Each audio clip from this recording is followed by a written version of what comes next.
All right, so this is problem number 5. The two moons of Mars, which are called Phobos and Deimos. Deimos orbits much closer to Mars. Its semi-major axis is 9,377 kilometers. I don't know why I put the miles in there. We don't really use that. And the orbital period of Phobos is 7.66 hours. Um, and then part B is for the other moon, Deimos, which is further away. All right, with both of these, what we're going to do is use the modified version of Kepler's third law, which is right there in front of you. Right, the mass is equal to 4 pi squared times the distance from the planet, from whatever you're orbiting, divided by big G, which is the universal gravitational constant, divided by the period squared. Now, the thing about this is R has to be in meters, and the period has to be in, it doesn't really look like seconds, but it should be in seconds. All right, seconds. Here. All right. So that's the first thing is we got to change R from kilometers to meters. All right. So that's pretty simple to do. All right. So if the first thing is R is equal to 9,377. That's a 3. And 77 kilometers. And we know that in 1 kilometer, there are 1,000 or 10 to the third. That's supposed to be a 0. Sorry, 10 to the third meters. Right. That's what kilo means. All right. So the kilometer part cancels, and so it's the same number, 9,377, and of course times 10 to the third meters. All right. So this we're going to use this number right here, and of course we've got to cube that. But so now it's ready to go. It's in the units of meters. All right. So for the period, they give us the period in hours. So where is it? Let's see. Oh, 7.66. All right. So the period was 7.66 hours. All right, and we know that in 1 hour there are 60 minutes. Remember, we distinguish between minutes and meters by writing MIN for minutes, and the lowercase m, like that, is reserved for meters. All right, so anyhow, and then of course we got to go down to seconds, so we know that in 1 minute, MIN, there are 60 seconds. All right, so the minutes cancel, the hours cancel. All right, and so everything but seconds cancel, and so all we have to do is multiply 7.66 times 60 squared. Let me get my calculator. All right, so here it is. All right, so let me move that over just a little bit. All right, so 7.66 times 60. And I'm just going to square the 60. All right, equals. All right, so that's the period in seconds, 27,576. 27,576 seconds. All right, so that we're going to use that number right. I'm getting my for the period right there. All right, so I'm going to put those numbers in, and then we'll do the modified version of Kepler's third law. And so this is, what you're doing here is you have orbital information, the distance the object is from whatever it's orbiting. That's what R is. In this case, they gave it to us in kilometers. Remember, the semi-major axis just means that's the average distance, because everything in astronomy is, when it's in orbit, it's getting a little closer and a little further. But unless it's something like a comet, it's almost a circular orbit. At any rate, the semi-major axis is the average distance. Right? So that's generally what we use. All right, and then the orbital period has to be in seconds, which we converted. All right, so let me put all those numbers in, and then we'll do the calculation.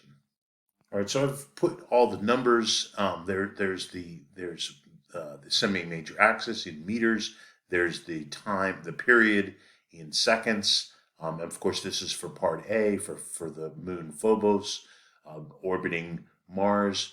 And so we're going to figure out with this information, with this orbital information, right? These two numbers here, we're going to figure out what the mass of Mars is. All right, so notice I've got the 27,576 in my calculator. So I'm going to store that because I'm going to use it later.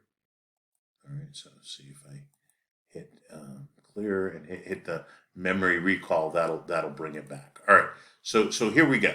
All right, so it's going to be 4 times pi, but the pi has to be squared. All right, so 4 times pi squared times, so it's 9,377 times 10 to the third. All right, and then we have to cube that. All right, so raised to the third. All right, and then we're going to divide it by big G. All right, so what I'm about to do is I'm going to do this part of the calculation. I've already multiplied everything in the numerator, and now I'm going to divide by big G. All right, so here we go. Now this won't be our final answer. We still have to divide by the period squared. All right, so all right, divided by, so we've got big G, which is 6.67 times 10 to the minus 11th. All right, we've got that. With this calculator, it's just easier to hit equals at this point. All right, so the thing that I circled, that's what I'm calculating right now. That's not the answer. That's just a part of the answer. All right, and then I take that and divide it by the period squared. All right, so now I have to divide by, and remember that my period was right here. That's the memory recall. But I have to square that. All right, and then I hit this, and it'll give me the answer. And the mass in the modified version of Kepler's third law is always measured in kilograms. All right, so there it is. All right, so this just now I know it doesn't really look like that, but it's not in scientific notation. But if you were to move this decimal point, right? See, the decimal point is right here between the 7 and the 6th. If you move it to the left, that would be 6.4. Notice it's 6.417. All right, so I'm looking over here to the extreme left. 6.41. See how it's 17, and it says to round it 2 places. It says it right here, round 2 places past the decimal. So this would be, when we put it in scientific notation, it would be 6.42. Right? Does it? Hopefully you see that 6.42. And just to prove to you that this is times 10. Here, where's my calculator? This is times 10 to the 23rd. So if you were to just simply count the decimals, it would end up being 23rd, but which is kind of a pain in the neck. So if I just take this number that's in my calculator and divide it by 1 times 10 to the 23rd. Okay, so watch.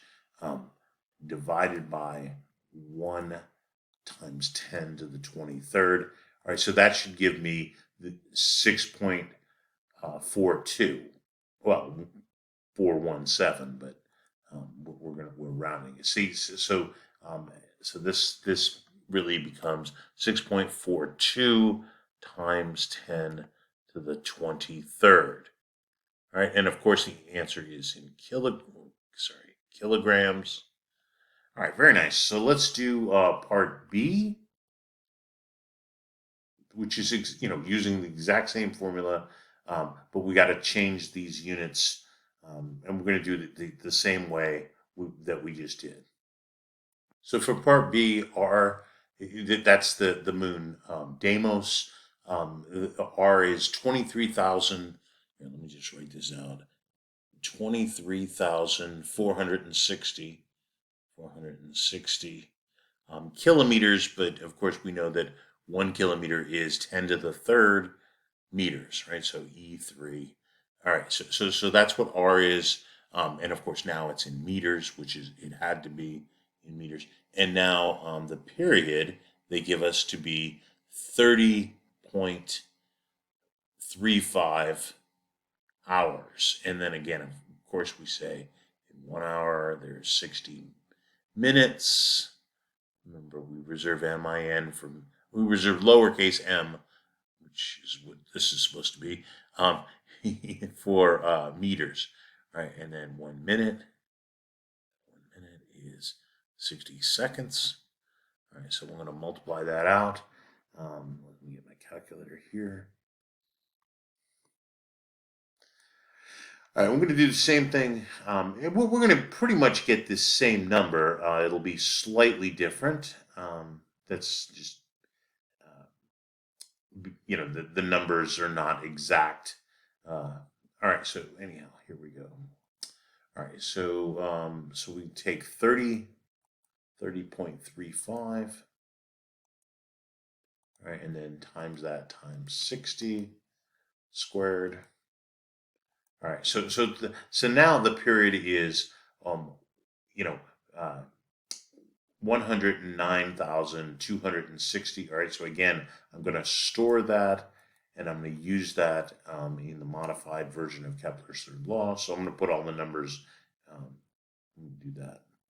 All right, so this is for part B. I've written out the modified version of Kepler's third law using the numbers that we, converted up here. So, all right, let me get my calculator out. And remember, I've already stored the period in seconds. It's right here, so we can prove that if I hit this MR, there it is. All right, so anyhow, here we go. 4 times pi squared times 23,460 times 10 to the third.